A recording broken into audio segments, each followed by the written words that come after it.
sir. Dr. Parikshit Mahalle sir is the Dean, Research and Development and a professor in the Department of Computer Engineering at Vishwakarma Institute of Technology, Pune. He is distinguished IEEE senior member. He completed his PhD from Aalborg University, Denmark, and completed his postdoctoral research at CMI Copenhagen, Denmark. He has 24 years of teaching research experience. He is an ex-member of Board of Studies in Computer Engineering, ex-chairman of Information Technology, Savitribai Phule Pune University, ex-chairman Board of Studies AI and Data Science at VIIT. He is a Board of Studies and Academic Council member at more than 30 universities and autonomous colleges across India. He has 52 patents, 400 plus research publications, and authored 67 books with Springer, CRC Press, Cambridge University Press, etc. He is an editor-in-chief for IGI Global's International Journal of Rough Sets and Data Analysis and the Research Journal of Computer System and Engineering. He is also an associate editor for IGI Global's Journal Affective Computing and Human Interfaces. Sir is also a member of editorial review board for IGI Global's International Journal of Ambient Computing and Intelligence and a reviewer for various transactions, journals, and conferences of the repute. He is recipient of the Best Faculty Award by Sihagad Institute and Cognizant Technology Solution. Sir also received the International Level Distinguished Researcher Award for the year 2023. Also received the State Level Meritorious Teacher Award and Distinguished Research Guide Award at IEEE Conference on ICT in Business, Industry, Government 2024, organized by Symbiosis University of Applied Sciences, Indore. He also worked as an invited guest faculty at several international universities like University of Maria Auxiliadora, Lima, Peru in South America, National Taipei University, Taiwan, etc. Let us give a warm welcome to Dr. Parikshit Mahalle sir as he enlightens us on the topic of further trends in AI. I request sir to take control of the session. Thank you, sir. Thank you, Shilpa madam. I hope I am clearly audible. Yes, sir. Yes. Okay. Very good evening to all the participants. This is, I think, the last session of this FDP. And after this session, we are going to proceed for a valedictory program for this 1 week FDP on AI and machine learning. So let me first extend my thanks to Dr. Swati madam and the entire team of this FDP for inviting me and giving me opportunity to share my insights on the future trends of AI. More or less, my entire presentation will talk about the future of AI. And my small request to all of you to please stop me and ask without any hesitation if you have any question on the fly, or also I will reserve last 5 to 10 minutes for question and answer sessions so that there will be more and more takeaways. Let me share my screen, and madam, please acknowledge whether my slide is visible or not. So my slide is visible? It's visible. Yes, sir. Thank you very much.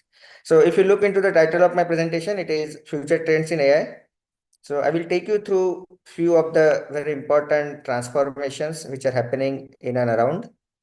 And then you will realize at the end of my presentation, you will realize that today, whatever we are working on, the current AI tools and AI techniques and AI algorithms are really not adequate to complete the implementation, development, and research in the AI.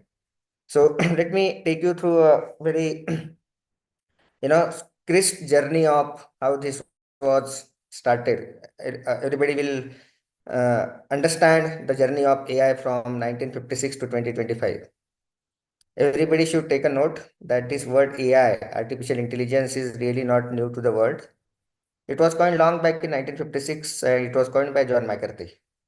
The reason was very simple. John McCarthy and his team was the first team who could bring some amount of intelligence in the existing mechanical operation. That was basically the main objective when long back it was coined in 1956. I hope you all are agree with me, right? But now, if you will see the entire journey of 1956 to 2025, the objective and notion of AI is completely changed.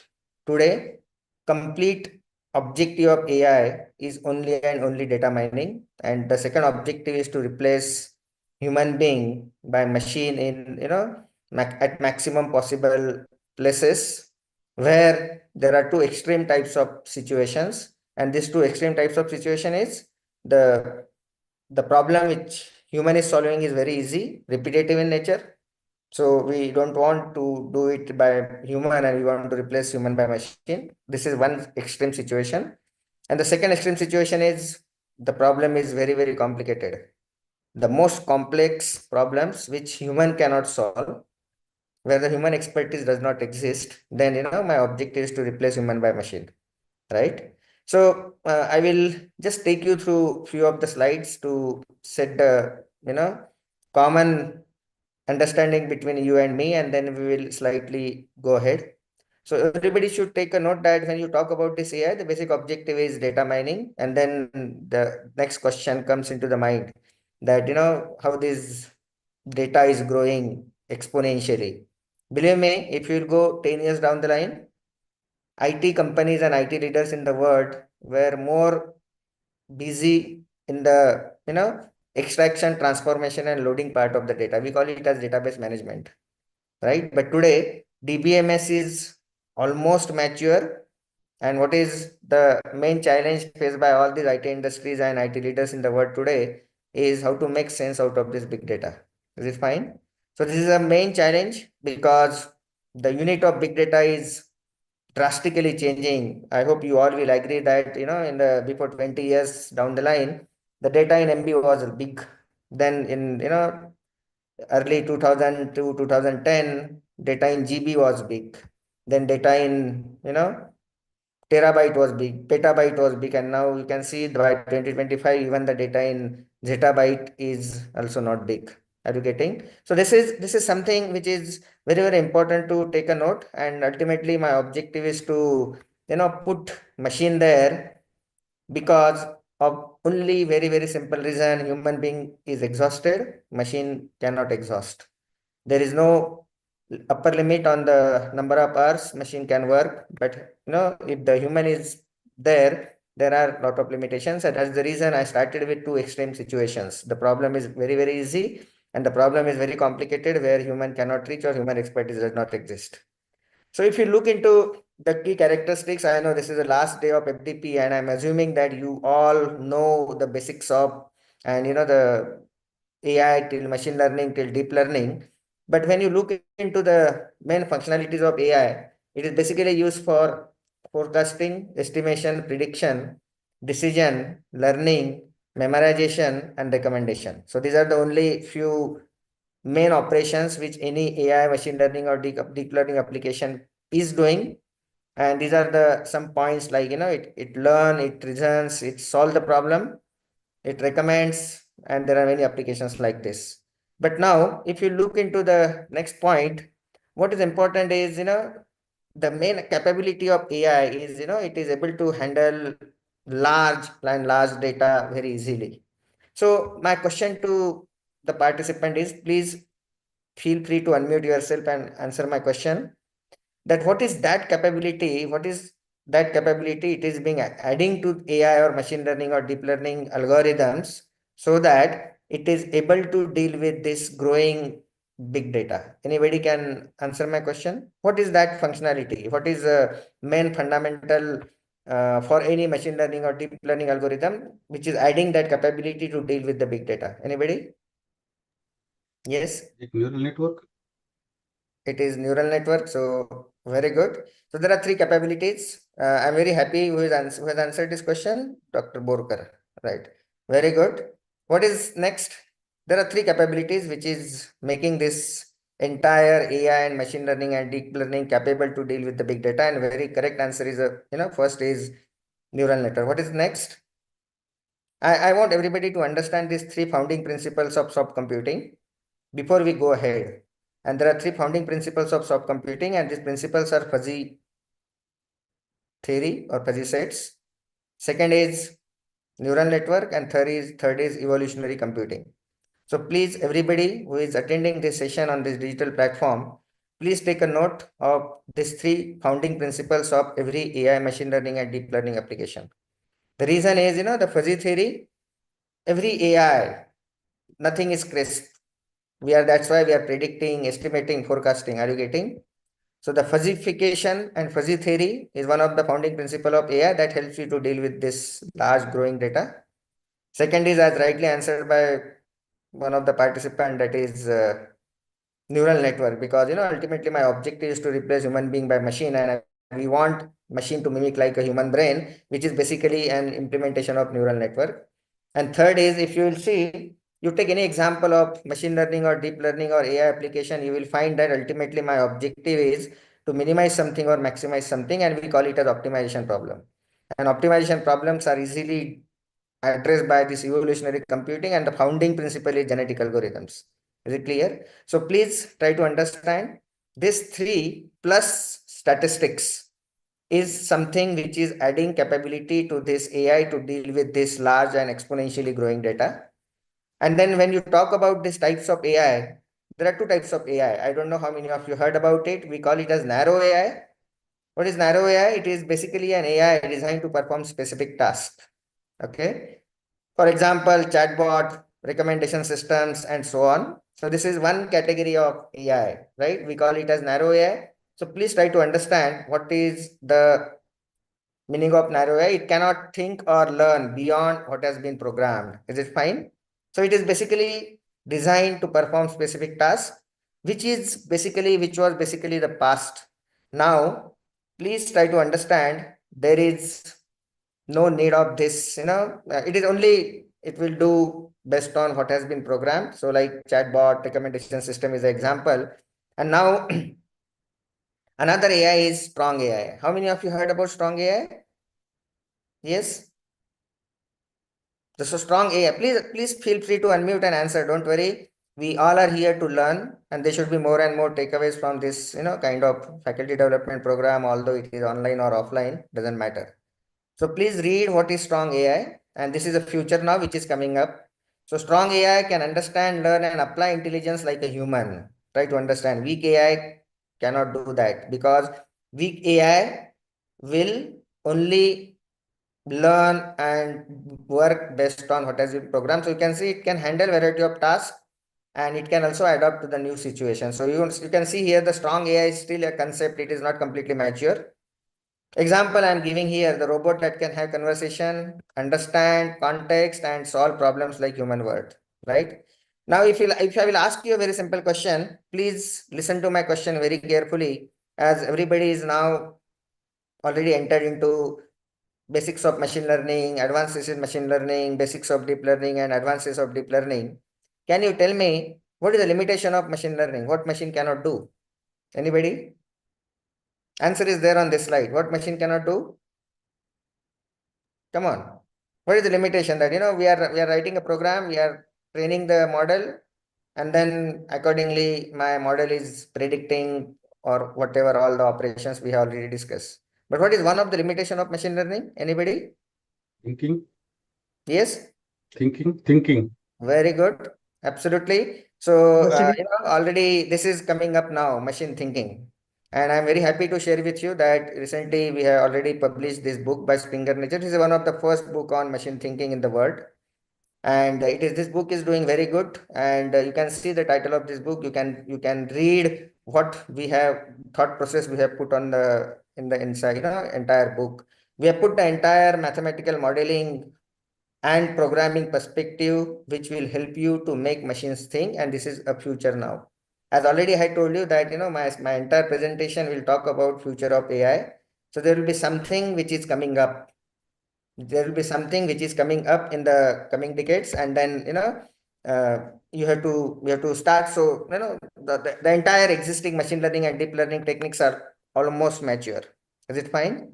Now there is another AI which is coming up, the till date, I don't know how many of you are agree with me, but how this machine learning and deep learning modeling, building the model is currently, what is a trend?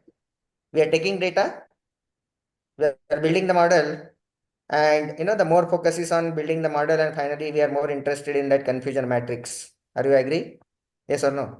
So this is basically, we call it as model centric AI. Is it fine? Now the new trend is coming up now, and if you go to the industry, actual real world programming and dealing with that, actual data and then building the model, please try to understand. Don't worry about programming part in machine learning and deep learning, because today we are in the era of no code, no code. You don't have to write the code for all, even you have to write the code. It is a very small code you have to write. Is it fine? So the new trend which is coming up is now, the data centric artificial intelligence.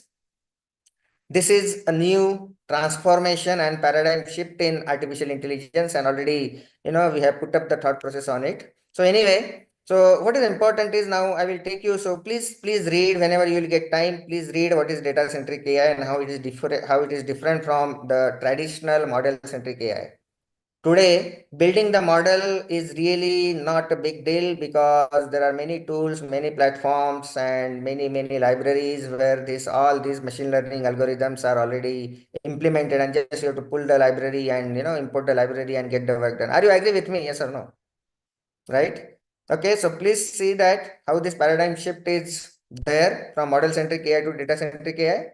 And, these are some emerging use cases like efficiency and automation. You can see even it has entered into manufacturing. Robots on the assembly line, right, can work faster and more accurately than human. Now even the machine learning and deep learning is playing a very crucial role in predictive analysis, right? We have already done a lot of publication part in the helping mechanical engineering people and even civil engineering people. I have already authored one book on, the predictive analytics for mechanical engineering, a beginner's guide. That is helping mechanical people, because a lot of data is available with the mechanical people, but there is lack of techniques and how this predictive maintenance and predictive analysis can be, applicable to this mechanical data coming from the production floor, coming from the machines, and so on. Anyway, so the next important aspect is data analysis. That is how we started with, because the notion of AI is now from, the bringing intelligence is fine, but the now main objective is analyzing your data coming from multiple verticals like healthcare, automation, manufacturing, agriculture, automobile, and so on. There is something which is really coming up now. I don't know how many of you heard about Internet of Behaviors. Yeah, somebody has raised the hand. Shro Verma has raised the hand. Do you have any question? Okay. So I will put one keyword in the chat box, and that is, please let me know how many of you heard about this word, Internet of Behaviors. How many of you heard about it? Please answer. Please say at least yes. Please say yes. Please say no. Whatever it is. Have you heard about this IOB, that is Internet of Behavior? So this is a coming trend now in the future. What is Internet of Behavior? It is basically integrating data analysis technology and human behavior or human psychology together. Again, I repeat, please Google this term, please connect to your digital friend and try to understand what is Internet of Behavior. It is now a next decade. The next decade is going to be completely on IOB, that is Internet of Behavior. If you have not heard about it, no problem. Today, this is a new term which is coming up. And please see that how it works. Please take some business cases from this Internet of Behavior and then ask your student to understand, and then you can do a lot of interesting projects on this. What is IOB? It is basically integrating data analysis, technology, and main part is it is also taking into consideration human psychology or human behavior. I hope you heard about Meta, right? Meta is what? Meta is basically integrating Facebook, WhatsApp, and come on, Insta, right? So what Meta is doing right now, Meta is only analyzing all this customer behavior or user behavior, and now they're coming up with a very interesting model that is what is nothing but based on the Internet of Behaviors. Anyway, so Internet of Behavior is why I'm discussing this term to you, because the trend is now moving towards personalization, personalized learning, personalized healthcare, personalized recommendation. Making sense? Okay, so this is going to be a very, very interesting research area in the coming days now, and that's why this I'm putting more, investing some more time on this topic. Is it fine? So personalization, improved decision making, enhance customer experience. So these are some useful business cases today, and they are going to again emerge in the coming 1 or 2 decades. And then, yes, now, you can see here self-driving cars are coming up now. It's very interesting to actually enjoy the ride of self-driving cars. I was fortunate enough to enjoy the ride of Tesla car for not more than, one way it was 8 minutes, and another way, coming back it was 8 to 9 minutes when I was in Seoul, South Korea. And then it is really very interesting to understand how this self-driving car works, and, think about the technology and implementation it is done inside that moving car, and then how that car is deciding something, taking some decisions at runtime, right? So this is a very interesting example. So now the next part is what is happening in the machine learning and deep learning. I will not go in much into the details of machine learning and deep learning, but you should understand now what is happening in and around. So AI has entered into healthcare, finance. I'm just taking you, please go through the slides, because I want to talk about, or I would like to invest more time on the next part of my presentation, which is again the reforms in existing machine learning techniques and reforms in existing deep learning techniques. Because the very simple reason, let me tell you, there are 3 types of countries in the world: developed country, developing country, and underdeveloped country, right? I hope you know India is coming into which category? Come on, anybody? India is coming Developing country. It's developing. developing country. It's developing country. So can you tell me why it is under developing category? Why not in the developed category, right?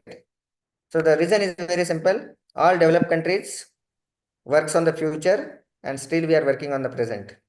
So this is the only difference. So I So think, population also affects. yeah, Population also affects. population is fine, but what is important is the working on the technology. Is it clear? If you look into China, if you'll take example of India, if you'll take example of any other competing country with respect to population, the reason is very simple. Please, we all have to start working on the future, not on the present. Then only the GDP of any country will drive, and then it is possibility that sometime in the future, near future, we will have that conversion from developing country to developed country, right? So please look into it, what is happening around. And this, let's take a simple example of self-driving car, and assume that we are now in a position to start our policies and infra, so that the self-driving cars can come on the Indian road. Think about it, and then you will understand that yes, there are many things which needs to be reformed. There are many things which needs to be taken care before actually we bring these self-driving cars on the road, particularly in the Indian context. Anyway, so if you see machine learning, if you see deep learning, personally, I will suggest you, all of you, that today don't worry about the implementation of any machine learning and deep learning algorithm. Absolutely no worries. There are many platforms. I will put it in the chat box. How many of you have heard about the platform I'm putting in the chat box, ZincML? Have you heard about it? If no, please explore this platform. I'm again putting another platform, predicteasy.com. I'm again texting another tool, Nime. If you have not heard about it, please explore these tools. I assure you that you will enjoy exploring this tool because it is just drag and drop, drag the data, select the model and get what you want to do. Simple, right? So what is important is today, unfortunately, the research in machine learning and deep learning is going in the wrong direction, unfortunately, because what is expected that in this research, what is expected that you build something on the top of it. Unfortunately, it is not happening. Are you agree with me? Yes or no? We are only interested in taking data, building the model, and then coming with this confusion matrix, which already actually confused everyone, right? Are you agree with me? Yes or no? Yes. Yes. Okay. So please come out of it because ultimately objective is understand every machine learning algorithm mathematically how it works, and then only you will be able to build something on the top of it. So this is how the future of machine learning is expected, right? So I will not go into the details of machine learning and deep learning, but let me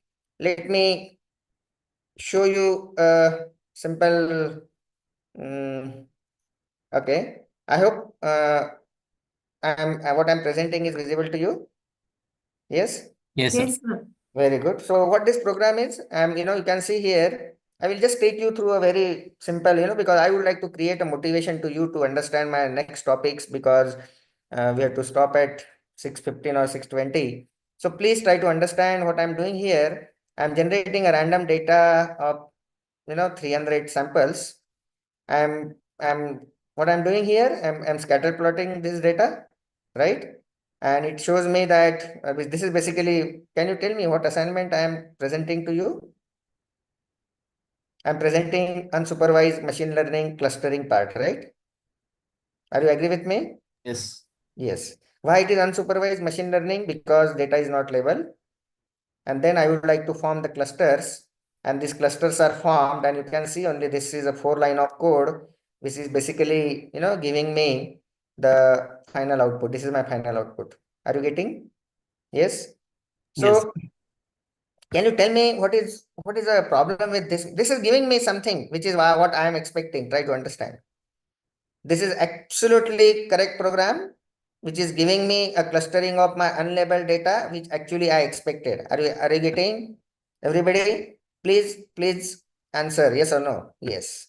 But Yes. again, what is my main question is, can you tell me what is wrong with this program? What is missing in this output? Yes. Anybody? Please bola, please boliye. Don't hesitate. See, we all are here to learn. And if your answer is wrong, doesn't matter. It's not a big deal. Right? My question is very simple. Can you tell me? I'm simply importing k-means and I'm giving number of cluster as 4, and then I'm fitting that k-means and then I'm plotting on the y-axis, and finally this is my output. Can you tell me what is missing here? Yes? Anybody?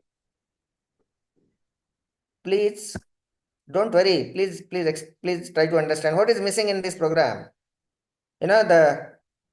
The missing, yes, anybody would like to, that is what is my next topic. That's why I'm I thought that let's show you some sample program, how it works, and this is what current status is. We are more interested in getting this output.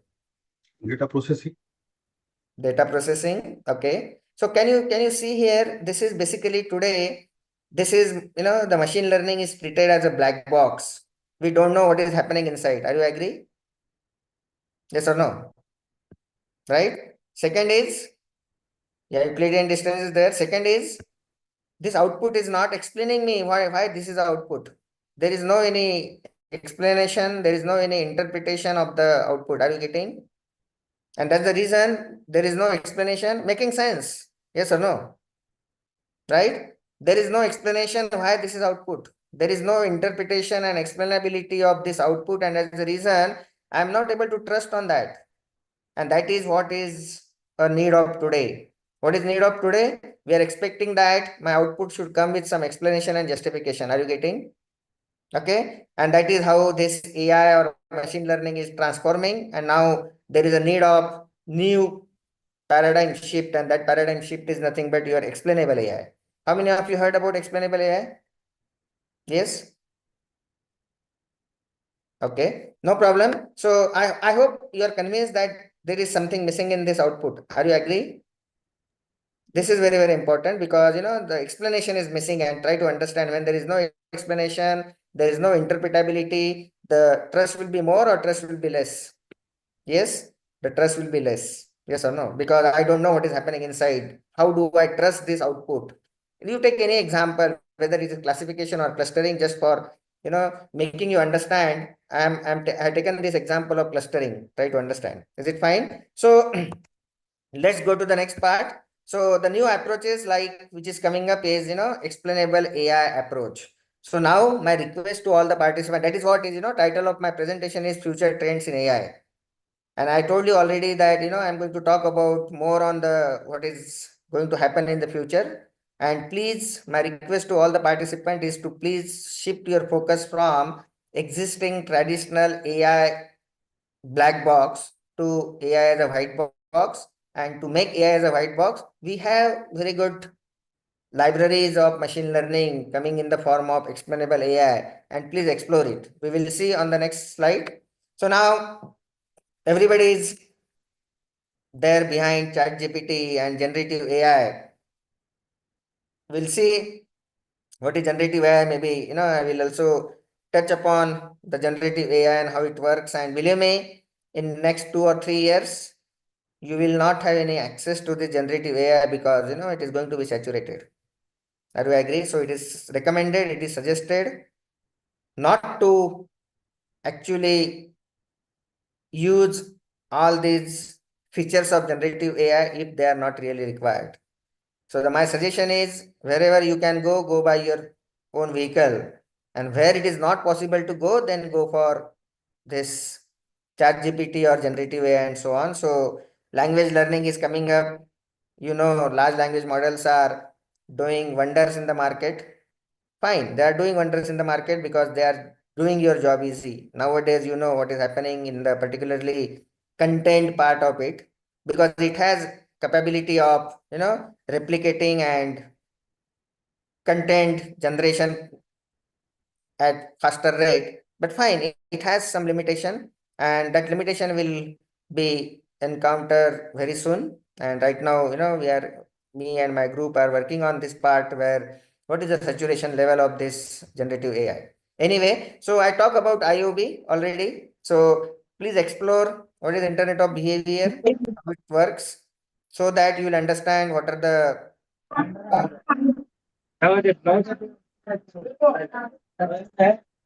Priyanka madam, please mute yourself. Priyanka Guru madam, please mute yourself. Okay. Fine. So these are some research areas. Maybe there are few slides which are, repeating few of the topics because the entire presentation is from fundamentals to advances. So you will find some points which are repeated. But anyway, so what is happening here is when you talk about the reinforcement learning, this is actual now under exploration. Many industries are in the process of exploring this reinforcement learning, where there is a era of multi-agent system, and now this era of multi-agent system is now transforming to intelligent multi-agent system. Okay, so what is multi-agent system? You put some software agents, and these software agents will learn from the environment. And this is basically a need today. And there is a lot of research going on in the reinforcement learning part of machine learning, which is a third category after supervised, unsupervised, and then is reinforcement learning, which was really not touched majorly. But my request to all the participants to explore this, because this reinforcement learning is playing a lot of crucial role in the robotics game playing. Please see that AlphaGo game. Those who have not heard about it, see how it is basically using this reinforcement learning and playing wonders in the gaming industry. Gaming industry is another industry which is coming up, and now it has been already started integrating AI and machine learning and deep learning techniques to the large extent. Anyway, so now let's see the new trend, that is generative AI. Everybody is actually crazy about generative AI nowadays. How it is doing impact. So it is basically creating a new content such as text, images, music, and many more. So content creation, text generation, code generation, these are some basic applications of generative AI. But actually, if you look into the trust on the contents built by generative AI, then again there is a big question mark. Is it fine? And that is how industries are now looking into building more and more ethical AI systems than purely the AI systems. Is it clear? So how many of you heard about ethical AI? Anybody? How many of you heard about ethical AI? Do you know what do you mean by ethical AI? Ethical AI is very, very simple. Ethics, right? So when you talk about ethics, believe me, nobody will consider the contents and the text and the code generated by generative AI or LLM as ethical. Are you agree with me? And now there is a lot of research required on building the threshold, particularly on the reliability of the content developed by this generative AI or large language models. Are you getting? And there's a lot of research going on. And recently, it's a very interesting paper which is published by, even it is a white paper published by Andrew Ng. And please refer to the paper published by Andrew Ng. And there is a big question mark on the contents developed or generated by all these very interesting platforms. Is it fine? So anyway, so let's talk about what is explainable AI. If you are not heard about it, don't worry. I'm going to explain you which are the two libraries you can actually use to convert your existing machine learning black box to explainable AI machine learning white box. Is it fine? So what is important is, please try to understand what it does. So it helps to build a trust in AI system by providing insights into how these decisions, recommendations, estimation, predictions are actually made. And there are a lot of applications, rather I would say critical applications, because explainable AI is altogether a very, very interesting topic. And I will also share what we had done a lot of work in the explainable AI part. If you go into, already I started working on this part, and maybe I think more than 10 publications I already done with this part of try to understand what it happened. There are many applications in the surrounding business cases like healthcare and finance, where the trust part is very, very important. And trust part only comes with the explanation. Trust part only comes with the justification of the output. Otherwise, it will not be trusted. Is it fine? So the examples like healthcare, examples like I'm rejecting somebody's loan. And then, it's a big question, because try to understand, you are denying someone to give the loan. And when you are denying someone to give the loan, it should be with some proper justification. Otherwise, there will be lot of unrest in the customers. Anyway, so another very, very important part is I talk about ethical AI, right? So what is ethical AI? Addressing ethical issues and biases in AI model to ensure that there is fairness and accountability. Is it clear? So what is important is, it will help you to reduce the risk of discrimination, and it will promote equitable outcomes in the critical areas like hiring or law enforcement and so on. Are you agree now? The focus is not on the building AI system today, but focus is more on building AI systems which are more ethical and which are unbiased. Is it fine? And then definitely, let me ask you a very, very fundamental question. Can you tell me some areas where till date AI has not yet completely entered? Can you answer my question? This is a very, very important question. Please give me some one or two examples surrounding to you where you can justify that AI has not yet completely entered into this field. Anybody? Maybe there is still research going on, but it has not yet entered completely. Anybody would like to answer my question? I can see some response in the chat box. Okay. Medical, healthcare, absolutely. Yes. Defense. Defense is another application where, the AI has not yet completely accepted. Rather, let us not say entered. In other way, it is not accepted because it will take some time, and that's the reason, these tools like explainable AI is required. Is it clear? So development of frameworks and guidelines to evaluate AI fairness is really required now.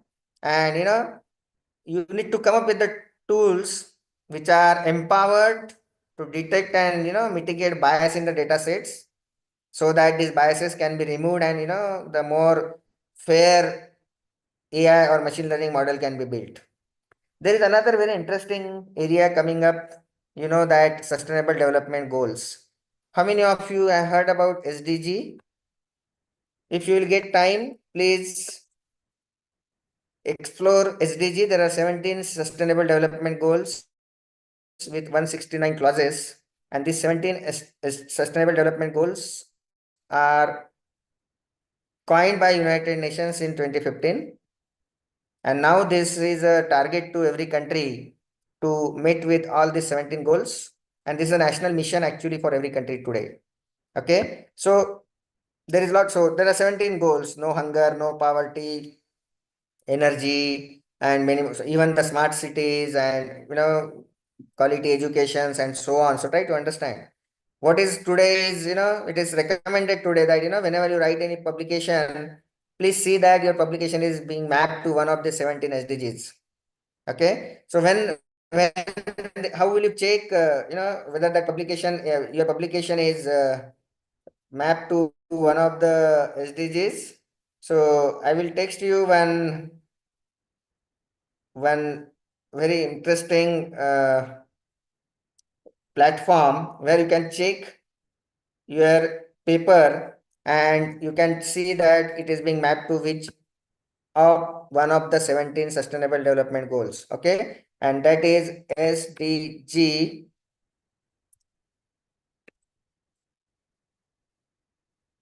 Okay. So I have put in the chat box one platform which will help you to understand your all published papers are being mapped to which one of the 17 SDGs. Even it is there in the Scopus profile. Anyway, so the next research trend is to see that how you extend this AI to meet one of the 17 SDGs. Is it fine? So maybe climate modeling is one of the example, right? Generative AI, we talk about it. I will really not go into the details of it because let's go into the bit more details for explainable AI, which are the libraries which you can explore so that you can make your existing machine learning application more explainable and more trusted. Is it fine? So these are some examples of generative AI. So now there is one more term which is very well received in the industry, and that is responsible AI. So it is all connected. Responsible AI is explainable AI to trusted AI. This is all connected. And finally, ultimately, the crux of or the moral of the story is make existing AI black box to AI white box simple. Is it fine? So can you read what is responsible AI? It refers to the development and deployment of AI in a manner that is ethical, transparent, and accountable. Simple. So ethical, transparent, and accountable. So these are the key principles: fairness, transparency, and accountability of responsible AI. And now every industry has this target. They want a model which is fair, which is transparent, and which is accountable. Which is accountable, what does it mean? That it is accountable means it is explaining whether, why this output is generated by given machine learning or deep learning model. Very simple. Is it fine?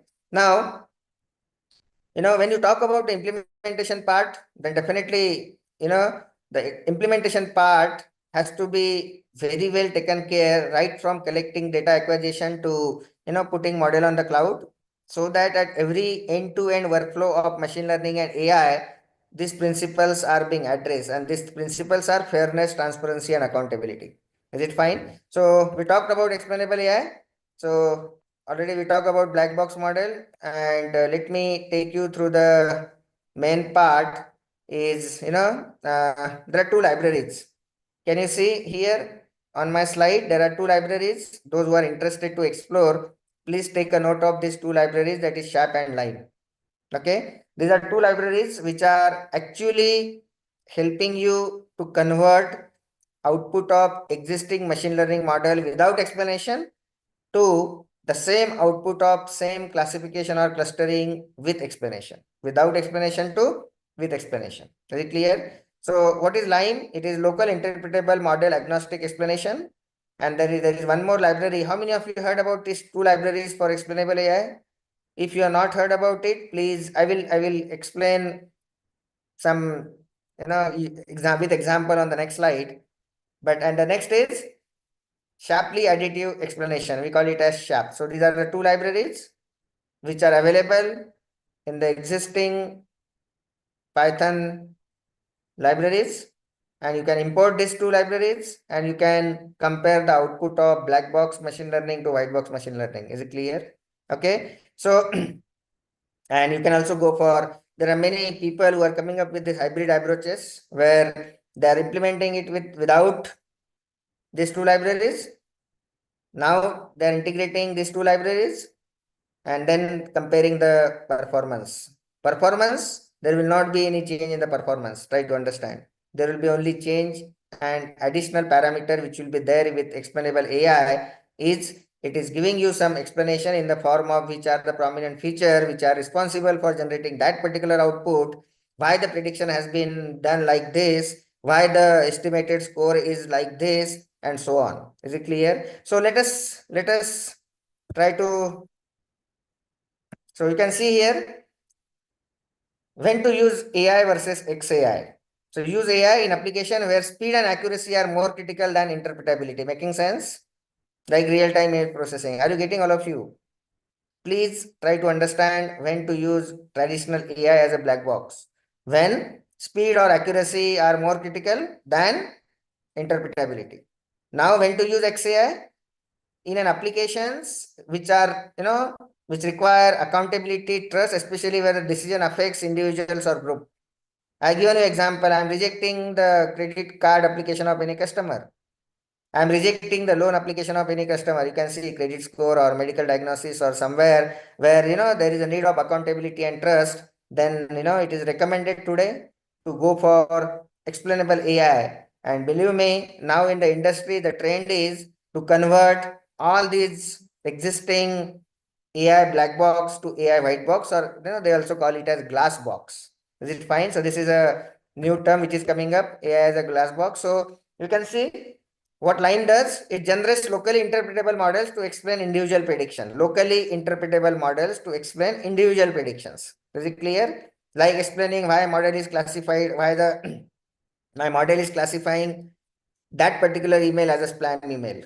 Is it clear? You know that what is most dangerous in AI part? There are 4 parameters: true positive, true negative, false positive, false negative. Yes or no? Which is most dangerous? Anybody? Please put your response in the chat box. Which is more dangerous? There are 4 terms: false positive, false negative, true positive, true negative. Please tell me which is most dangerous. Yes? Come on. There are 2 answers. One madam is saying false positive, one madam is saying false true. Okay, so what is the correct answer? The correct answer is false positive, right? Correct answer is you have to at least ensure that my machine learning or deep learning model is not generating false positive. Very good, very good. I'm very happy to see all the participants are responsive, and that is what is required. Is it clear? So you can see here explaining why my model is classifying particular email as a spam is basically given by example is line. Okay. What is next library? SHAP. It uses cooperative game theory to assign important values to each feature for specific prediction. Try to understand.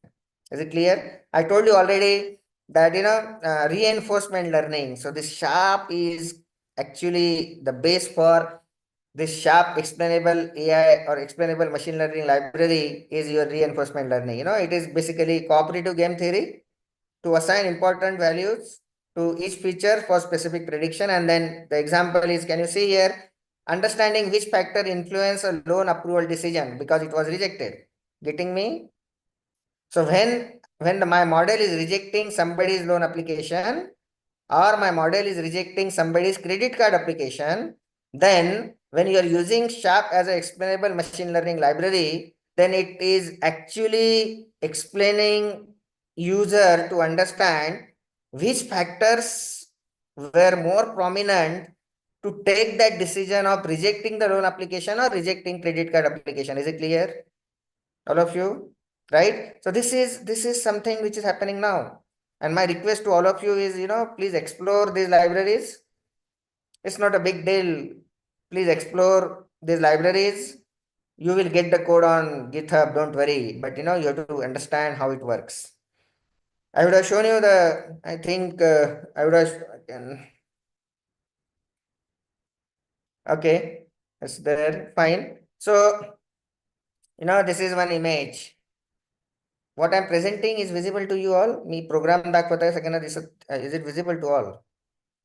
I'm presenting one explainable machine learning code. Is it? I'm on the Google Colab. Is it visible? Yes or no? Yes. Very good. Okay. So just to give a basic example, because this is not the sufficient time to demonstrate the entire program, but now I'm my original image. Okay. And this is basically now what I'm doing here. You can see, I will show you the libraries. Can you see here? Yes? Yes? Which library I'm using for machine learning? SHARP. Okay. And then I'm predicting with SHARP. And now, we predicted that it is a cat picture, right? Cat picture. Now, can you tell me which is explaining to you? And then, I would explain it to you in more detail that how this is. But can you at least tell me the earlier output is convincing or this output is convincing to say that it's a cat picture? Yes, the later one, right? Are you getting? Yes, because it is giving you some explanation and it is saying that yes, the second one is more convincing. Second output is more convincing because it is giving me that yes, it is actually more trusted. Getting me, all of you? So this is with SHARP. This is with SHARP, and this is with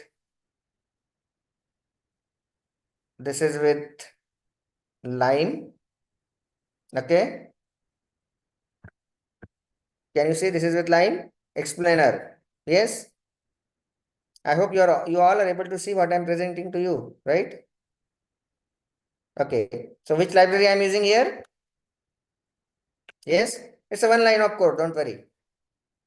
Okay. And this is my next output. So there is again, it is more convincing as compared to previous one. Now, try to understand. This is a very basic code which I am using to classify one of the image as cat and then my traditional machine learning black box and my machine learning white box with these two libraries, that is SHARP and Lime. Are you getting? And then you will be able to understand that which is more convincing. Anyway, so this is something which is coming up now, and there is lot of and why we are using this technique, because it is enhancing interpretability, it is building the trust, it is actually facilitating the compliance. It will help organizations and regulatory requirements by demonstrating the rationale behind why that decision has been taken by your AI model. Are you getting, all of you? So my appeal on this platform to almost more than 115 participants is now please come out of this AI as a black box and start using these libraries because it's not a big deal. I started working on this 1 year back, and then finally I could build this small course to bring these all trust and explainability and interpretation and justification to the existing AI model, and that will really help you a lot. And for example, like diagnostic assistance. So AI system analyze medical images to assist doctor in diagnosing conditions. XI application can highlight which areas of the image influence that diagnosis. Are you getting? What is output? Doctor will gain more insights on the AI recommendation, enhancing trust and improving patient outcomes. Getting my point? Essentially, I have put up this simple example on the slide because I already presented this in my, the recent book on explainable AI. For example, credit scoring. Description: financial institution use AI algorithms to assess credit worthiness and make lending, decisions. What XAI can do, they can explain the factors influencing credit score, such as income, debit, payment history, CIBIL score, and so on. So output, it brings transparency in scoring and also helps customer to understand their credit decisions. And definitely they will trust more on the finance company because the decision is more fair because I know why my loan application or credit card application was rejected, and definitely it will also help you to reduce the disputes. Yes or no? So my request to you is to see that how there are many examples on the slide, and then you can see how these are also helping you to for the regulatory regulations and organizations to come with the final conclusion and so on. So this is one of the recent book which we have published, and I'm very happy to share with you that this is one of the first book which is published by 3 publication houses on single day. It is published by ACM, it is published by River Publisher, and it is also published by IEEE. IEEE generally never publish book, but they have published this book. All these 3 publication partners have published this, and there is a common agreement between these 3 publication partners, right? And you can see the title of this book is Explainable AI, a practical guide, where we try to put all fundamentals from AI as a black box to AI as a white box, so that the user or the reader who is reading this book will understand where to start if you really want to get into the explainable AI part and so on. Anyway, so AI ethics and biases, already we talk about it. So ethical AI is something which is coming up. And then, let me go to the concluding part of my presentation, and then maybe last 10 minutes, as I have already promised, we'll keep it for questions and answer. LLM, I will not go much into the details because, it's altogether different discussion. But anyway, so let me come to the next part, that is next transformation in the AI. Our next paradigm shift in the AI is something, that is Age AI. How many of you heard about Age AI? Yes. How many of you heard about Age Artificial Intelligence? At least say yes, Then, if you are not heard about it, then my request to all will be to see that, where the Age AI paradigm shift is coming up now, right? Why this Age AI is coming into picture? Because let me give you a very simple justification to it. Right now, you know that all these AI and machine learning applications are expected to run on resource constrained devices. And the best example of resource constrained devices is my cell phone, which has limited memory, limited battery, and limited computing power. Are you agree? And believe me, like this, there are many ecosystems surrounding to you where there are a lot of devices with scarcity of resources, right? And there is a need to ensure that this one of my important device will be there with battery and energy and computing power. So what is the logic? Logic is to run this entire machine learning and AI logic on the edge devices. Okay. And then link this to the central device, but you have to balance the load. Are you getting? So the next, I'm very happy to share with you that this is my dream authored book which is coming up. It's a textbook going to be published by elsewhere, and this is going to be one of the fundamental book for age artificial intelligence. You can see algorithms, application, challenges, and ethical issues. So we are trying to put everything into this, and I'm very sure that this will be good material for beginners, those who are actually want to explore age AI. Anyway, so let me come to the conclusion, and then we will take some questions if any. So explainable AI is coming up. Ethical AI, already we talk about it. There is another learning which is actually required today, and we call it as, I don't know how many of you heard about it, but federated learning, federated machine learning. What is federated machine learning? Look into the application surrounding to you, and you will find that now when you are building the model today, your data is on your machine, right? But there are many applications now which are coming up where data is non-co-located. The data is actually available at different geographical locations, and you have to fetch that data and train the model. Making sense? Okay. So what we call it as, the data is non-co-located. Data is available at multiple geographical locations, and then I have to build a model. And then what is the issue here? There is an issue of privacy. Is it fine? And to address this privacy issue in this non-co-located data, there is new machine learning technique which is federated learning. Okay, and now believe me, in the future, this is going to be these are going to be the prominent use cases. And I appeal to all of you to please explore this federated learning, responsible AI. Already we talked about it.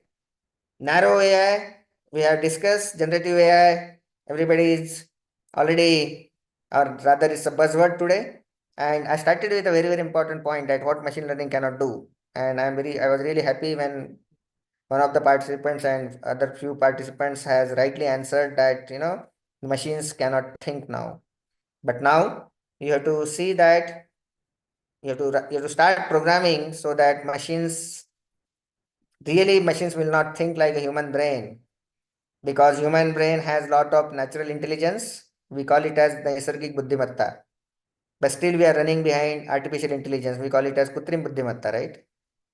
But try to understand, you have to make it happen only with the help of AI, and you have to integrate that capability into the machine so that machines will start thinking. Definitely there is a need of cognitive models which will help you to, and already we have published something on that.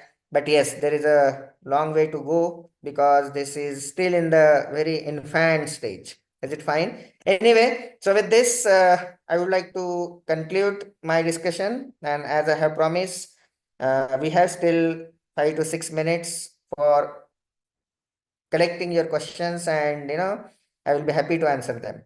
So once again, thank you to organizers. Special thanks to Swati madam and the entire team. I can see many known faces, many known names. Thanks to all entire organizing team for inviting me. But yes, over to the session coordinator for collecting the questions, if any. I will be really happy to answer these questions.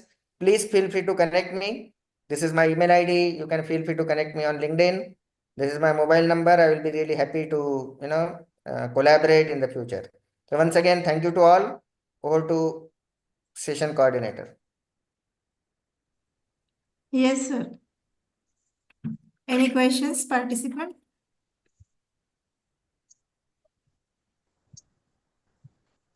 Participants are requested to post the questions on chat box. Please ask question. I will be happy to answer your questions. No questions means there are two situations when there are no questions. Nothing is clear or everything is clear, right?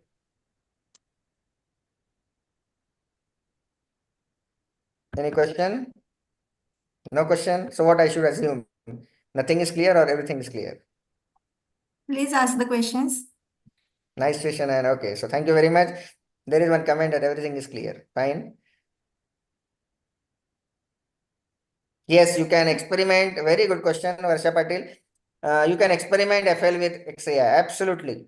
Absolutely. Because see, the FL is for the training your data set where data is at multiple locations, right? So definitely, once that is done, you can experiment together. Yes.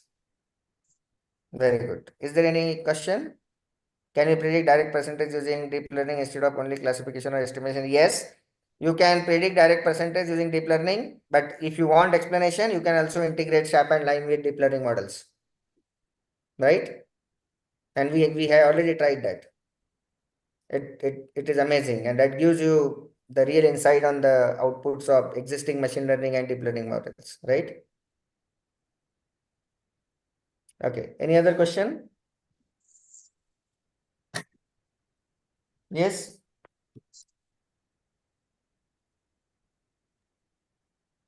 Yes, any questions? Yes, I already talked about AI in research, but don't use generative AI in research. That's it. My request to you. Okay, very good question. So deep learning. So AI is a bigger picture. Machine learning is subset of AI, and then deep learning is subset of machine learning and AI. I hope Sudhir, sir, your question is answered, right? So deep learning is subset of machine learning. Very good. Yes. Now it's very clear. Okay, thank you. Any other Any other question? question?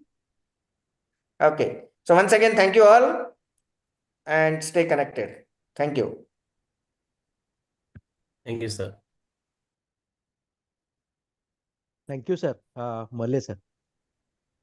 Thank you. Thank Thank you. you. Thank you. Bhagat sir, namaskar. Thank you. Namaskar, sir. Very nice session. Thank you, sir. Thank you. Now it's time to propose vote of thanks. On behalf of ANTC Department of JSPM's Rajeshri Shaw College of Engineering, I extend my heartfelt gratitude to Dr. Parikshit Mahalle sir for his informative and inspiring talk on future trends in AI.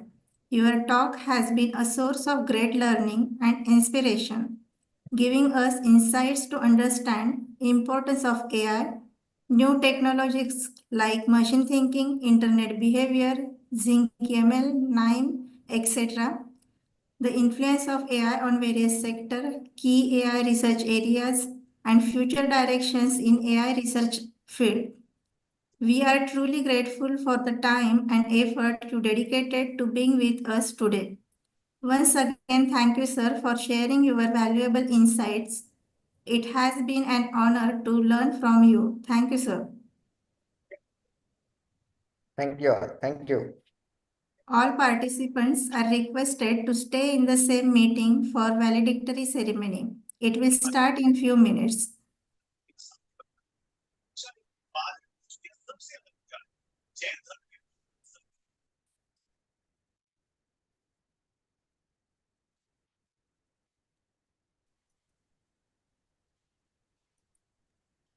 Next, sir. Yes, ma'am. Please make co-host to Rajeshri ma'am.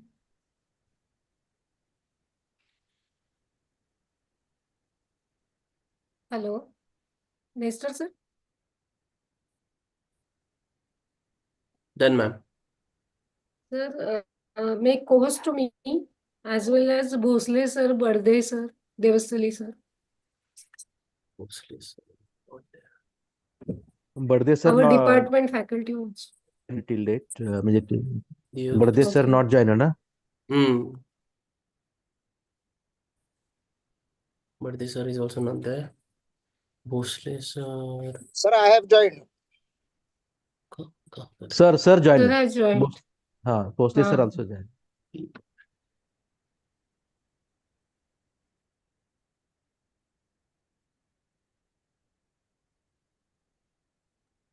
Okay, I will call Bardey sir. Bardey sir not joiner na?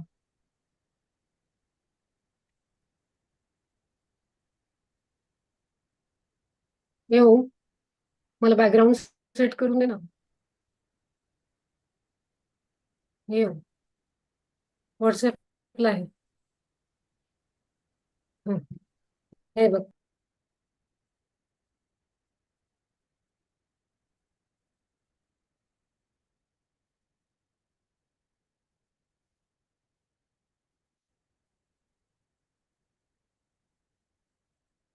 Hello. हा join व्हा. हो हो हो.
Hello. हा birthday sir join व्हा.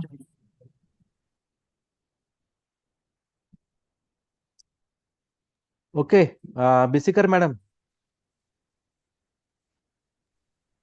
Yes sir. हा start करूया का? क्या क्या हा चालेल सर, काही हरकत नाही. ओके ठीक. सर जॉईन झालेत ना? हो जॉईन झालोय. हो हो. येस. हा sir. Okay. Good evening sir. Good evening Parikshit sir. Yes madam, good evening. Am I audible to everyone? Yes, you are audible. Yes. Okay, thank you for your response. A very good evening to everyone, esteemed guests and respected faculty members. I, Professor Rajashree Mane from ENTC Department of JSPM, Rajarshi Shahu College of Engineering, welcome you all for valedictory ceremony of Faculty Development Program on AI and its application in research. It is an honor and privilege to stand before you today for this valedictory ceremony. Throughout our time here, we have witnessed the power of AI in shaping various fields. A special thank you to our participants. Your active involvement and engagement truly made the session more enlightening. As a part of our commitment to improve the quality of our program, we would greatly appreciate your feedback. We look forward to hearing from you. I would like to call Mr. Giresh Navle sir for the feedback session. Giresh Navle sir.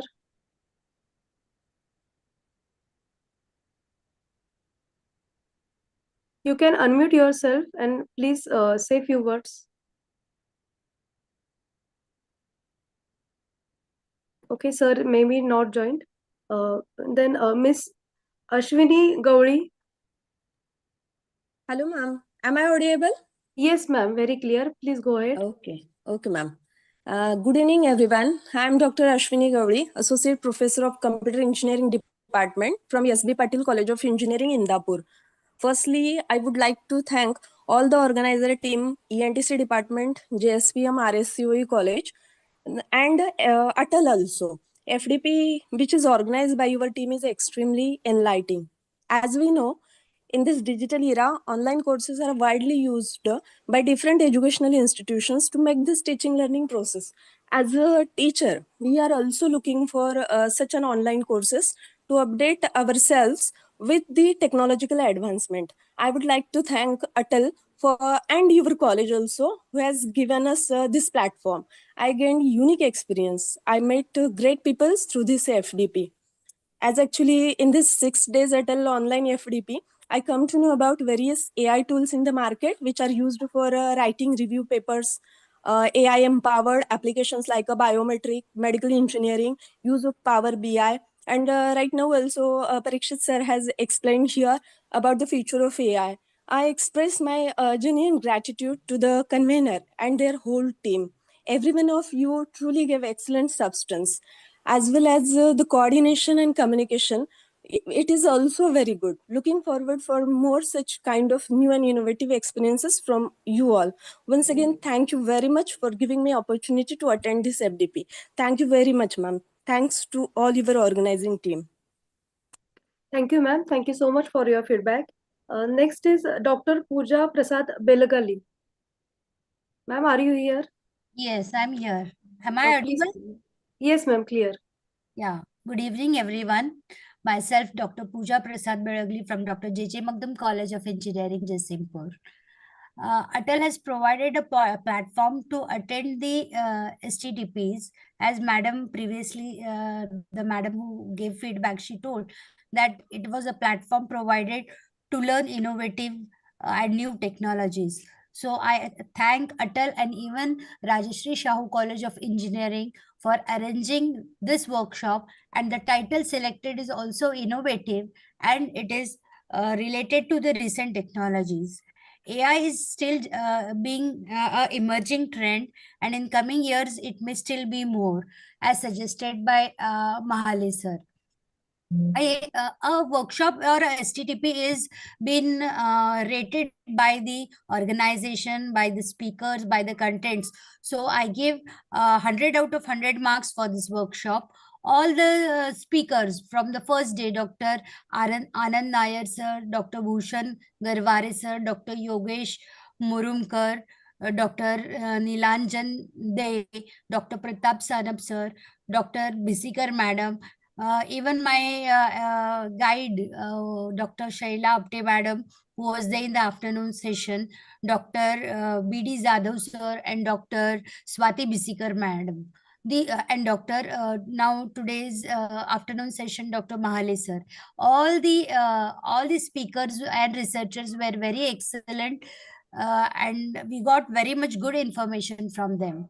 So the speakers and the contents delivered by them were excellent. Even the organization, time to time organization, messaging, all the things were very excellent. So in future, I would like to attend such workshops associated with your college as well as with ATAL. So thank you very much.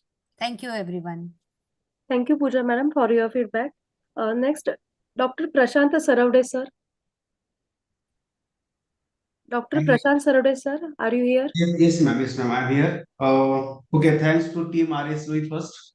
And for me, like I'm not from that much computer background, like from instrumentation. So I used to search this type of courses. So it is a very good course. Basically, from the day one, I learned many things. Like Professor Nair sir has given so many insights regarding the different, we can say, tools and website that required for the initial start of the research in this domain. Then later on, we move towards means how AI will move. AI moves to the wisdom also. That also we learn, and so many interactive sessions from various professor from your rscoe also. They have given very good insight to us, so that we may think of even research domain also in this particular domain. Today we learn many things from Apte madam. I would like to highlight, and Mahalle sir also. So many things we learn. So thank you all for wonderful organization of this event. As well, I am thankful to ATAL also for giving permission to such type of events, so that we can learn all these things sitting at our home place also. because nowadays the schedule is very busy, and we are finding time so that we learn many things. And in future also, I congratulate all team members to organize this type of event. Thank you very much. Thank you, sir, for your feedback. Next feedback is from Shubhangi Patil, madam. Professor Shubhangi Patil. Yes, ma'am, I'm here. Am I audible? Yes, ma'am.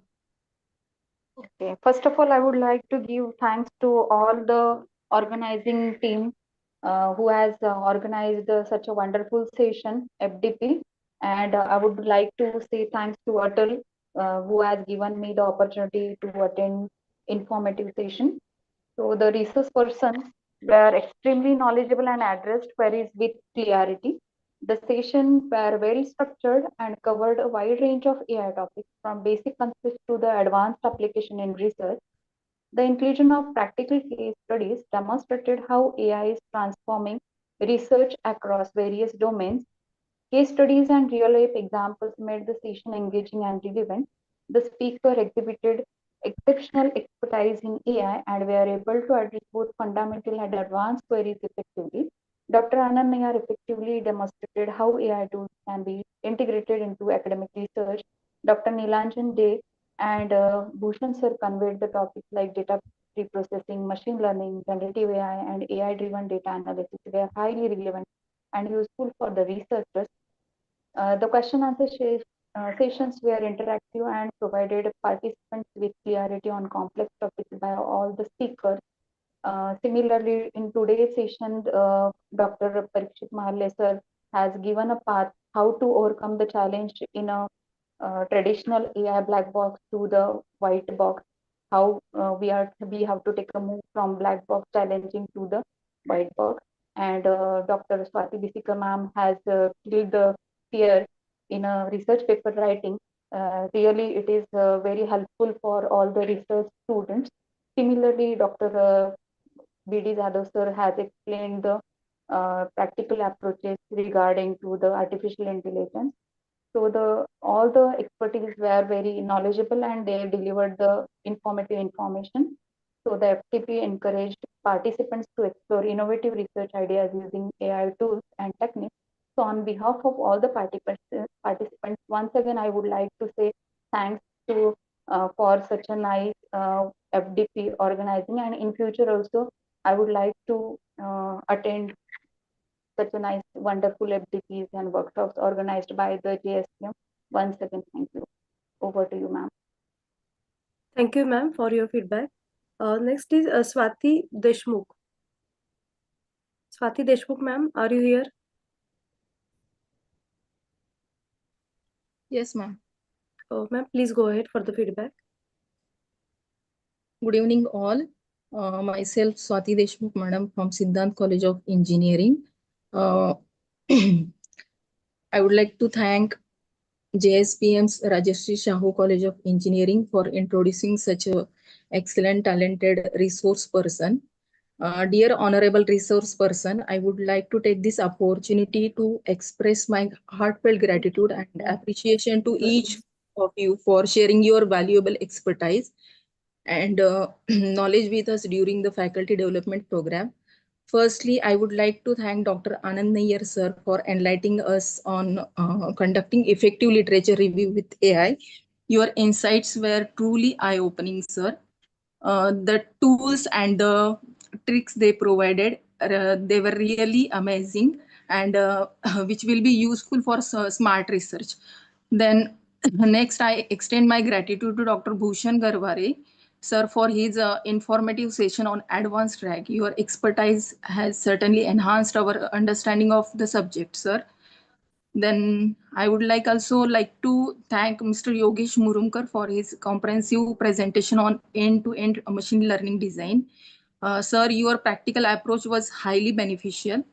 My thanks also go to Dr. Niranjan Dey for his engaging session on AI-powered biometrics, opportunities and challenges. It was very awesome session with practical demonstration.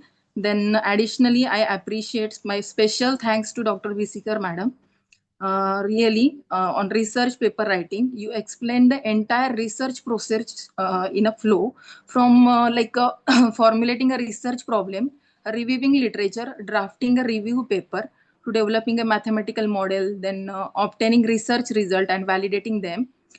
Your clear and structured explanation was was incredibly helpful, ma'am. Thank you so much.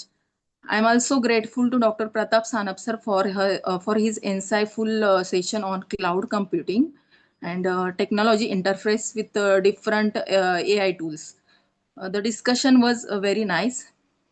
I then also extend my appreciation to Dr. Sheila Apte ma'am for her enlightening session on AI forensic speech. Ma'am, you meticulously explained the flow from generation of speech signal to its processing within different domains, providing us with a we can say comprehensive understanding of the subject, like different domains, analyzing tools. So your expertise in this niche area was captivating, ma'am. I also extend my appreciation to Dr. Bhagwat Jadhav sir for his informative presentation on CNN, that is convolutional neural network, and it was very clear and concise. Lastly, I would like to thank Dr. Parikshit Mahalle sir for his engaging session on future trends in AI and ethical AI, which concluded our program on high note.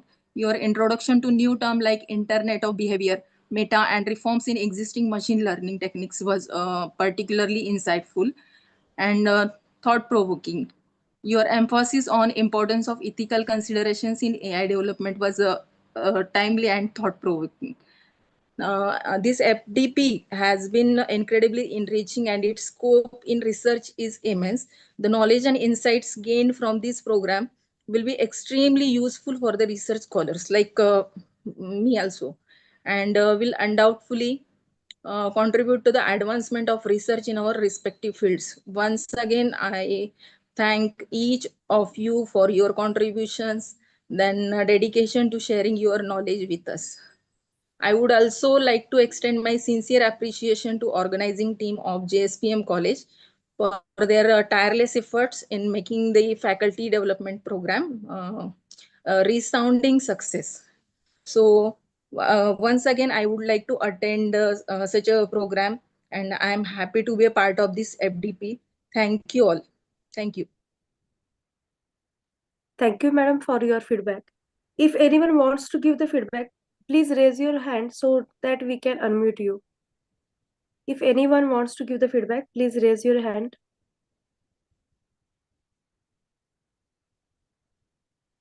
Okay. Okay, so moving further. Thank you all. Your insights will help us to enhance future sessions and better address the needs and expectation of participants like you. Now, I would like to invite coordinator of the FDP, Dr. Swati Bishikar ma'am, for closing remark of the FDP. Over to you, ma'am. Thank you, Rajeshri. Am I audible? Yes, ma'am. Good evening, respected dignitaries. Today's chief guest, Dr. Parikshit Mahalle sir, Dean R&D VIT Pune, Director JSPM rscoe, Dr. Santosh Bhosle sir, Deputy Directors, Dr. A.S. Devasali sir, Dr. A.M. Bardey sir, and Dr. S.C. Vagas sir, HOD ENTC. All deans and heads of the department, faculty members, and dear participants across the country. I, Dr. Swati Bishikar, would like to express my sincere thanks to ATAL AICTE for sanctioning this 6 days online faculty development program and giving us opportunity to conduct this particular FDP.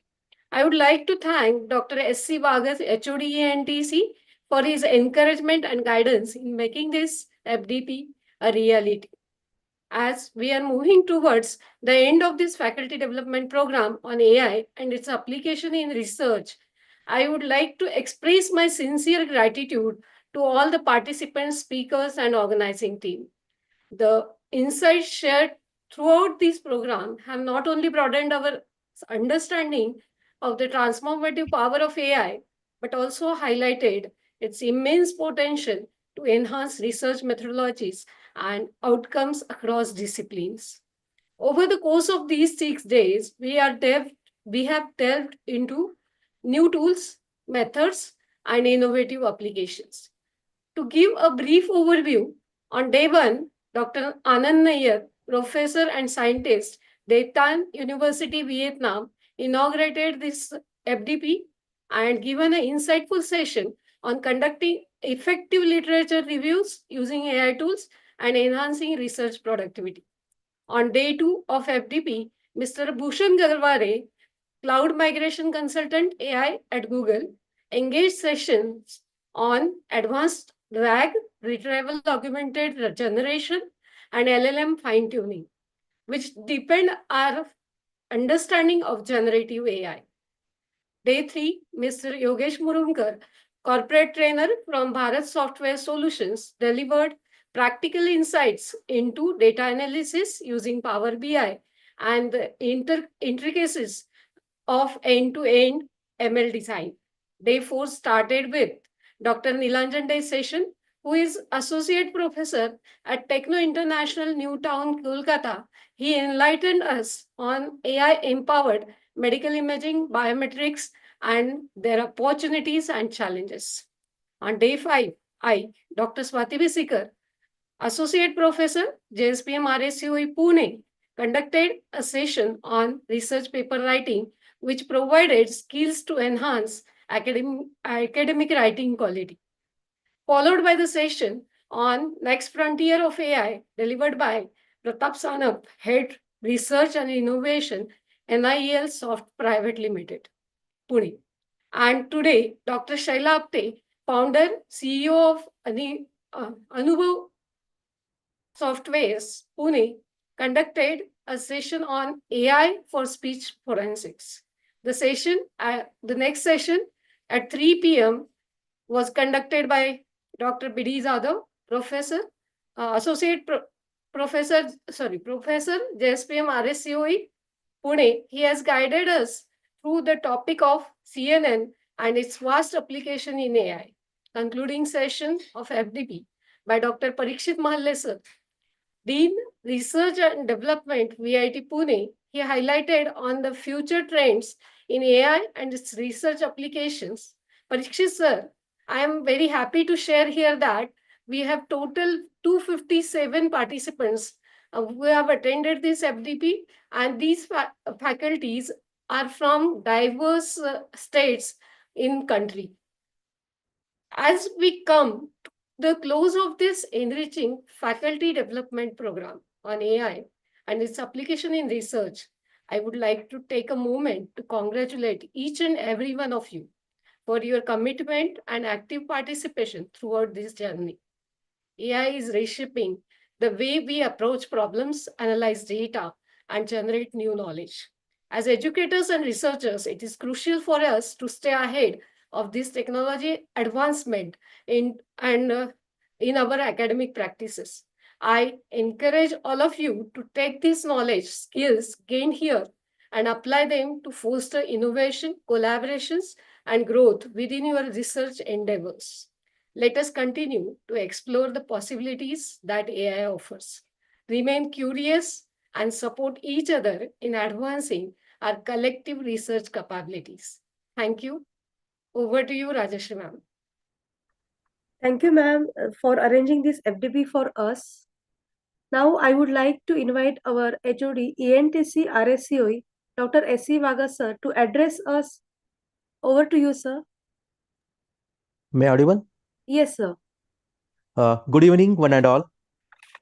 Respected Chief Guest, Dr. Parikshit Mahalle, Dean Research and Development, VIT Pune, our esteemed Director of JSPM, Mr. A.K. Bosle, Director RSCOE, Dr. Santosh P. Bosle, Deputy Director, Dr. A.S. Devastari, and Dr. A.M. Badde, and distinguished speakers, faculty, colleagues, and dear participants.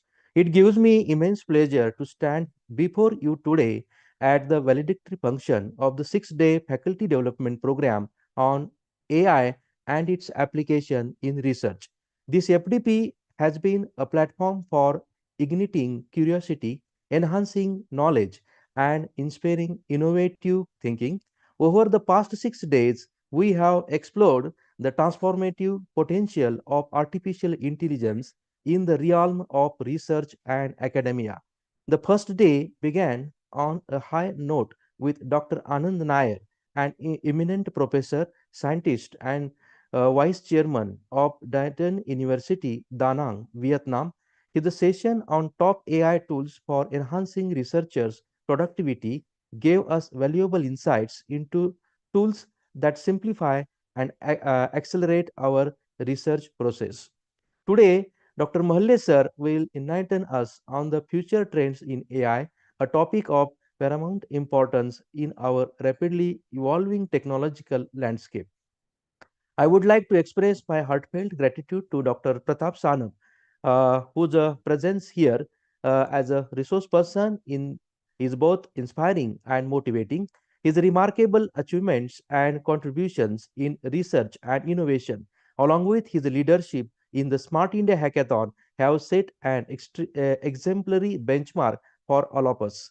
A special acknowledgement goes to our speakers, Mr. Bhushan Garware, Yogesh Murumkar, Dr. Nilanjan Dey, Dr.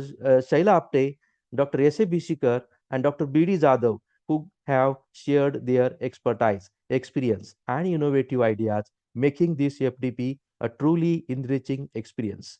I extend my deepest thanks to Mr. A.K. Bhosle sir and Dr. Santosh Bhosle sir for their constant guidance, vision, and support in organizing this FDP. My sincere thanks also go to Dr. A.S. Devastri sir and Dr. A.M. Bade sir for providing valuable inputs and encouragements throughout this program.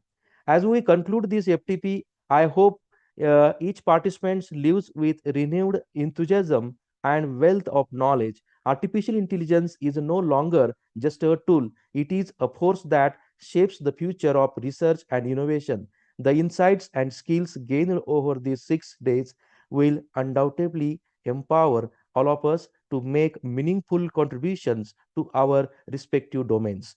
Let us take the inspiration, knowledge, and ideas from this FTP and implement them in our academic and professional pursuits. Once again, I thank everyone who contributed to the success of this program, and I look forward to more such opportunities for collaboration and learning. Thank you, and I wish you all the best in your future endeavors. Thank you, madam. Thank you, sir. Thank you, sir, for your guide. I would like to request our Deputy Director, sir, RSCOE, Dr. A.M. Bade, sir, to address us. Over to you, sir. Yeah. Am I audible, ma'am? Yes, sir. Yes. Okay. Very good evening to all. Respected Dr. Parikshit Mahalle, Dean R&D, VIT Pune, and today's guest for our valedictory function, our Honorable Director, Dr. Santosh Bhosle, Deputy Director, Dr. Avinash Devasali, sir, the coordinator of this 6 days FDP on AI into the research, Dr. Visikar Madam, Dr. Vargas, HOD, ENTC, all the participants. I'm very happy to listening your feedback about this FDP. I will just recall my experience when I finished my teaching on the last day of a semester. I normally ask the student that what you learn actually in this subject. We had 40 plus lectures, and when they able to talk the content of the first session and whatever the topics that we have learned, so I feel very happy that yes, whatever efforts that I have put throughout the semester, student can able to recall, and it reveals that it indicates that they have paid a very serious attention. And at this moment, after listening the feedback of all the participants whomsoever have shared, I'm very happy that in spite of your daily busy schedule, also you can able to grab most of the things. And I'm sure that the content that has been covered by the different experts in the FDP is going to be very fruitful, very helpful for all the researchers and all the academicians to take them at a very different level. So I really congratulate the Department of ENTC, Bisikar Madam, the entire team for coming out with this very, very innovative topic because we know that now AI has there in all the areas. And even our parent statutory body AICTE is also giving lot many importance and insisting institutions also to have a lot of FDPs and the student training programs and whatnot in case of AI. So I think this FDP is a good beginning as far as this particular agenda is concerned. Once again, I congratulate to all the participants for uplifting their knowledge in the era of AI. Congratulations to all the organizers and a big thank you to all. Thank you. Thank you very much. Thank you, sir, for addressing us. Now, I would like to request our director, RSCOE, Dr. S.P. Bosle, sir, to address us. Over to you, sir. Good evening. Am I audible? Yes, sir. So good evening once again, everyone. Chief guest of today's valedictory function, Dr. Mahalle, sir, Deputy Directors Devastadi, sir, and Bade, sir, HOD Vagas, sir, Coordinator for this FDP, Bishikar, madam, and all the participants. I would like to express great happiness for the successful completion of this FDP. I could listen to the feedback given by all the participants, and it is very encouraging that experts have shared very insightful sessions with all the participants, and their satisfaction is, in fact, our satisfaction. As Bade sir has very rightly said, the fruitfulness of the FDP is very important because a lot of efforts have been taken by the organizing committee. I must congratulate all the organizing committee for the nice sessions arranging for the all the participants. Also, I express thanks to all the head of the institutions who have spared their faculty members to attend this FDP. I must also thank AICTE for sanctioning ATAL FDP to Rajarshi Shahu College of Engineering. So overall, it was a very good beginning to start with the implementation from AI point of view, as it is a national agenda these days. So once again, congratulations to the Department of Electronics and Telecommunication for arranging such an FDP, which was very innovative for all the participants. Without taking much of your time, I conclude here. Thank you very much for inviting me for this valedictory function. Thank you very much. Thank you, sir, for your Over to kind you. words. Yeah. Thank you, sir, for your kind words. Now, I would like to welcome our esteemed chief guest, Dr. Parikshit Mahalle, sir, Professor and Dean of Research and Development at Vishwakarma Institute of Technology, Pune, to address us. Please, sir. Yeah, thank you, madam. Once again, a very good evening to one and all respected dignitaries on the dais, all participants, and the entire organizing team. I have no words because we have been listening to the very interesting feedbacks given by all participants, and that shows the grand success of this ATAL FDP. Although it was in the online mode, let me really appreciate, and I think please join me to congratulate the entire organizing team with big round of applause. I could see the meticulous planning which has been done and the follow-ups, particularly by the entire organizing team. And when it comes to the last day, although it is now 6:47, and the participants are very much excited to appear for the test. That is actually a big takeaway. And really, I would like to congratulate all the participants as well as organizing team for being a part of this very successful faculty development program. There are two parts when it comes to the faculty development program or conferences. One is definitely the organizing part.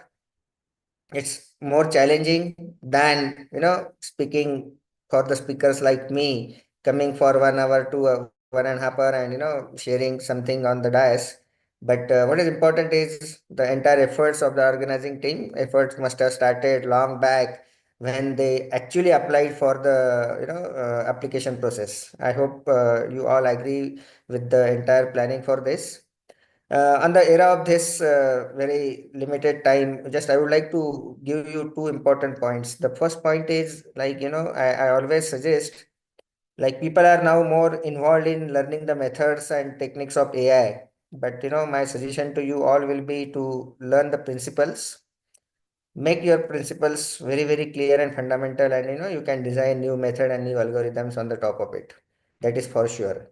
And when particularly it comes to this field of AI, it is transforming drastically. Today something is there in the market, and tomorrow you will come to know that it is obsolete, right? So my request to all the teachers to please keep yourself updated, see what is happening outside, and then when something is happening outside, please try to understand how it happens, and don't focus on the methods and the implementation part of it. It is drastically changing on the fly. So please rely and invest your time more on learning the founding principles of that, and definitely you can do a lot of wonders. Now I have given you some insights on what is happening in and around, but there is something beyond it. And when you will try to understand that, yes, I learned this something yesterday and now today it is not there in the market, don't worry. Something will be there which will be the delta part of it, and it can be picked up very easily if you are very good in principles. So this is a simple message I would like to give you on this platform. And whenever you explore something, never read the success stories. Success story will give you a message of success. Always read failure stories, that will give you an idea to get success. So once again, thank you very much, and congratulations to organizing team as well as all the participants. Thank you very much. All the best. Thank you, sir, for addressing us. Now, I would like to request Professor Deepali Chatrikar to proceed for the vote of the thanks. Over to you, Deepali, madam. Thank you, Rajeshri ma'am. Good evening, everyone. I'm Professor Deepali Chatrikar, Assistant Professor in ENTC Department and FDP Co-Coordinator. On the behalf of Department of Electronics and Telecommunication Engineering, Rajeshri Shahu College of Engineering, Pune, delivers the vote of thanks as we conclude the enriching 6 days faculty development program on AI and its application in research under the ATAL initiative. I would like to express my deepest appreciation to all the resource persons who have shared their valuable insights and expertise throughout these 6 days. Each of you has brought a distinct perspective and depth to this FDP, enriching our knowledge and making this experience truly impactful. We are immensely thankful for your invaluable contribution. I would like to express my sincere appreciation to Dr. T.J. Sawant sir for being the driving force behind our efforts in organizing this faculty development program. A special thank to Director of rscoe, Dr. S.P. Bhosle sir, Deputy Director Dr. A.S. Devasadi sir and Dr. A.M. Badde sir for their support and encouragement in organizing the faculty development program. And I would like to say a special thanks to our Dr. S.C. Vargas sir, HOD of ENTC department for motivational encouragement to organize this FDP. And I would like to extend my gratitude towards the FDP coordinator, Dr. Swati Bisikar ma'am, for her exceptional leadership and vision in organizing this program. To all the participants who joined us from the various institutes across the country, I extend my deepest gratitude. Your enthusiasm, engagement, and active participation were instrumental in the success of this program. A big thank to the organizing team, technical support team, session coordinators for ensuring flawless virtual sessions. Your collective efforts ensured the smooth execution of this event, and the tireless efforts behind the scene ensures the success of this event. Your hard work and dedication made this FDP seamless and enjoyable. Lastly, I would like to thank everyone involved directly and indirectly making the FDP successful. From our technical team to our session coordinator, your effort deserves a special recognition. Thank you everyone. As we conclude, let us carry forward for the learning and memorize from this event, apply them in our respective fields to create a bright future. I thank each and every one of you for being a part of this transformative journey. May the insights gained here propel us towards innovation and excellence. Wishing you all the continued success in your endeavors. Have a wonderful evening ahead. Thank you. Thank you. Thank you all. Thank you, everyone. Thank you, Parikshit sir. Dipali madam. Yes, ma'am. Am I audible? Yes, ma'am. Now you can give the instructions to the participants related to online test. Yes, ma'am. Okay. Now, I'm next, sir. Okay. Now I'm able to share my screen. Please let me know whether my screen is visible or not. Is my screen visible to everyone? Yes, ma'am.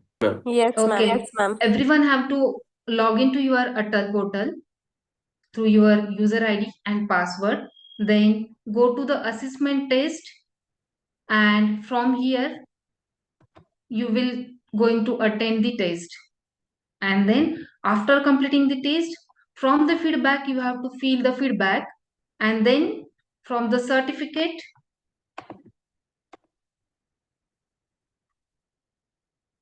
after completing the test, after completing the feedback from the ATAL portal, then you will get the certificate from the certificate tab.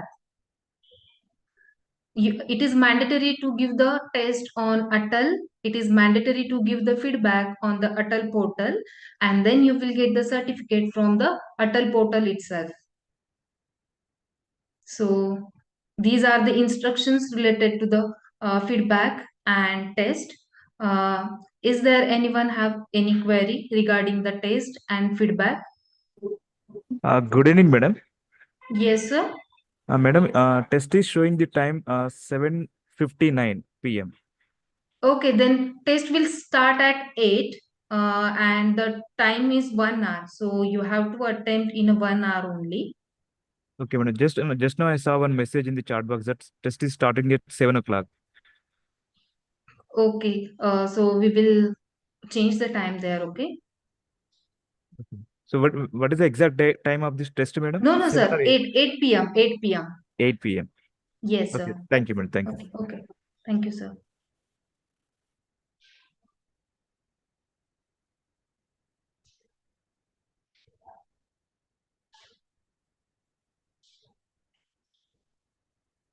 Any query related to test and feedback?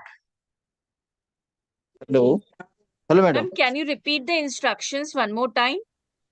Okay, ma'am. You have to go to the ATAL portal, ma'am.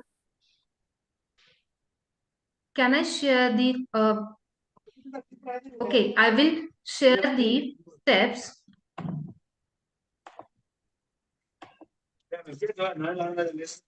What is the timing for this ATAL test, madam? 8 p.m., sir. 8 p.m. to 9 p.m., sir. 8 p.m. to 9 p.m. Means Yes, we can sir. register, we can log in for the test in 8 p.m. only. Yes, sir. Test will show on 8 p.m. So repeat the instruction, madam, once again. Wait. I am giving the steps to go to ATAL portal and how you can attempt the test.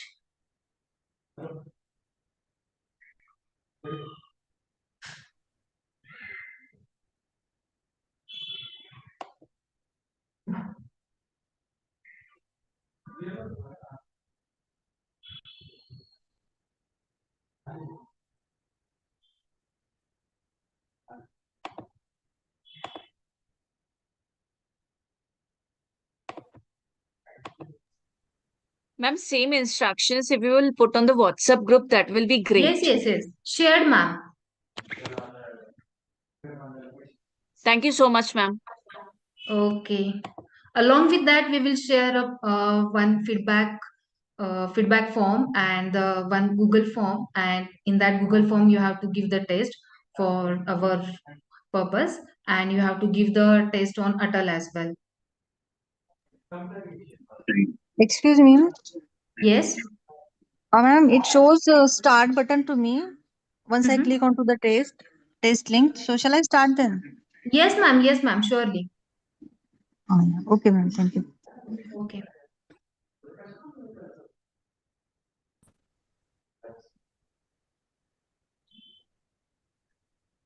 Hello. Nesta sir, Yes, Dipali, ma'am. if you are Yes, providing ma'am. the instruction on WhatsApp group, I think Mm-hmm. we can stop the meeting now. Yes, Is that ma'am. okay? Sure. Yes, ma'am. Okay, ma'am. Thank Because you. the test will start at 8 and Yes, the ma'am. instructions steps you provide on WhatsApp, right? Yes, ma'am. Provided. You can leave. The participants are also asking, right? Yes, Okay. ma'am. So thank you, a big thank you, Nestor, Nikhil Rajput, everyone, co-coordinators, everyone here, right? Thank you, everyone, for Let's making this stop. FDP Nestor, successful. Thank you.